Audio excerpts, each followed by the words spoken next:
1500 militaires français vont donc commencer à se retirer du Niger cette semaine. Un désengagement progressif qui va s'achever d'ici la fin de l'année et qui intervient dans un contexte toujours tendu avec les putschistes nigériens. Le point avec Alexandre Malesson.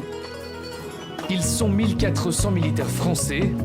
D'ici la fin de l'année 2023, ils devraient tous avoir quitté le sol nigérien. Un départ qui débutera cette semaine selon l'état-major français, qui a assuré que le retrait des troupes s'effectuera conformément à ce qui a été planifié. La junte militaire au pouvoir au Niger a très vite réagi à cette annonce.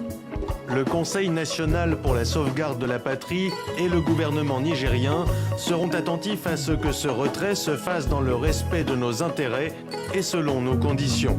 Ce retrait a été annoncé il y a quelques jours par le président de la République française. Au cours d'une interview, il justifiait son choix.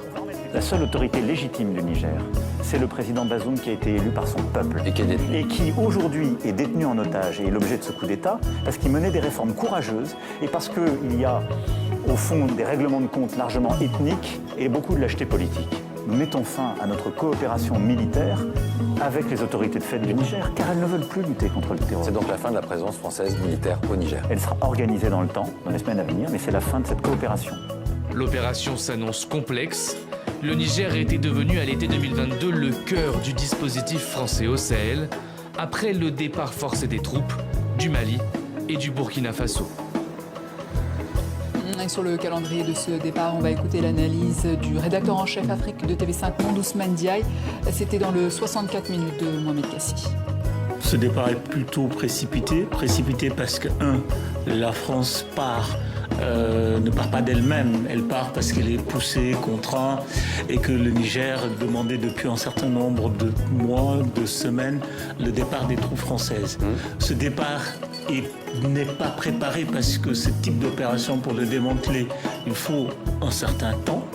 À titre d'exemple, la présence au Mali était plus importante, mais pour démanteler Barkhane, il aura fallu presque 11 mois pour démanteler l'opération.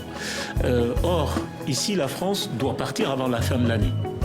Donc un délai contraint, un délai extrêmement court au vu du dispositif existant. Donc forcément, ce départ est précipité. Ensuite, s'ajoute une dernière inconnue qui est très importante, c'est qu'on est dans une forme de paradoxe. La France doit partir du Niger, mais en même temps, elle ne reconnaît pas les autorités avec lesquelles il faut organiser ce départ. Donc, on est un peu dans un calendrier qui n'est d'ailleurs pas précis, au fond. On enclenche le regroupement des troupes à Niamey, puis on verra. Parce qu'il faut se souvenir que les frontières du Niger sont fermées. Nouveau chef d'état-major général de la gendarmerie au Burkina Faso, le capitaine Ibrahim Traoré a limogé le lieutenant-colonel Évrard Sonda. En poste depuis le 1er février 2022, il a été remplacé par Kouagri Natama, un changement qui intervient alors que 2 responsables de la gendarmerie sont soupçonnés d'être impliqués dans une tentative de déstabilisation.